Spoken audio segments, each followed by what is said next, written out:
ভাইয়া আপনি ছোটবেলায় আপু মারা গেছে বুঝছেন না? এই ভাই বোনকে নিয়ে আমি অনেক কষ্ট করছি, ওই ভাই বোন পর্যন্ত আমার দিকে ফিরে যায় না। সেদিন সে অসহায় বোনটাকে আমি আসতে বলছি। আসসালামু আলাইকুম। ওয়ালাইকুম সালাম ভাইয়া, আসসালামু আলাইকুম। ওয়ালাইকুম সালাম। আপনি তো বলছিলেন আপনার আত্মীয় স্বজন কেউ আপনার পাশে দাঁড়ায় নাই, যখন আপনার সবকিছু ছিল তখন সবাই ছিল, এখন আপনার কিছু নাই, আপনার আত্মীয় স্বজন কেউ আপনার পাশে নাই নাকি? জি আপনার পাশে দেশবাসী আছে, দেখেন আপনার জন্য কত টাকা পাঠাইছে। জি ভাইয়া, আলহামদুলিল্লাহ।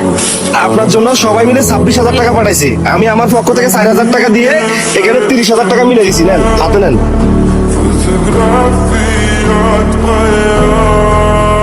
এটা আমার পক্ষ থেকে এবং পুরো দেশবাসীর পক্ষ থেকে আপনাকে দেওয়া হয়েছে, বুঝছেন? যারা আপনাকে কখনো চিনে না, জাস্ট শুধু আপনার কান্না দেখে বড় ভাইয়ের মতো কাজ করছেন ভাইয়া, আমার বড় ভাইয়ের মতো উসুল হচ্ছেন যে আপনি ভাইয়া, আপনার কারণে সবাই হেল্প করছে। আমি সারা জীবন আপনার জন্য দোয়া করবো ভাইয়া, সারা জীবন। ওর আব্বু কিছুদিন আগে আমার মামা একটার কাছ থেকে 50টা টাকা চাইছিল, ধার চাইছে, দেয় নাই।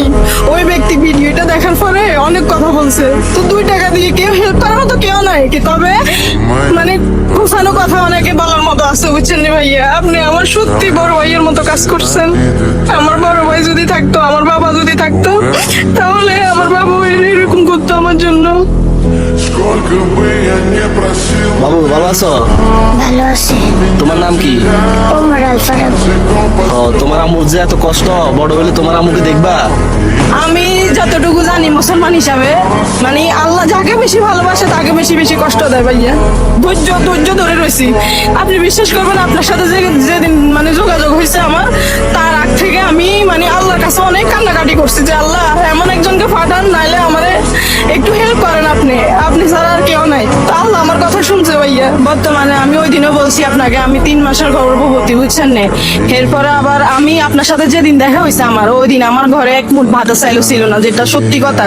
যখন আপনি টাকাটা দিচ্ছেন তখন আমি ওই টাকাটা নিয়ে ঘর ভাড়া দিছি, দোকানের টাকা দিছি, তারপরে আমি চাল ডাল নিয়ে রান্না করে তারপরে খাইছি ভাইয়া। ভাইয়া ছোটবেলায় আপু মারা গেছে বুঝছেন না? এই ভাই বোনকে নিয়ে আমি অনেক কষ্ট করছি, ওই ভাই বোন পর্যন্ত আমার দিকে ফিরে যায় না। ভাই এক বোনের নামে কত খারাপ খারাপ কথা বলছে, ওই ভাই পর্যন্ত মানে আমার দিকে ফিরে যায় না, ওই ভাই পর্যন্ত খোঁজ খবর নেয় না। মা জায়গা বিক্রি করে ফেলছে, ওই জায়গা পিছনে আমি অনেক টাকা দিছি, একটা টাকাও আমাকে দেয় না, সবগুলো বাইরে দিয়ে দিছে, বোনকে দিয়ে দিছে। মানে একটা আফসোস যে সারা জীবন কার জন্য কষ্ট করছি।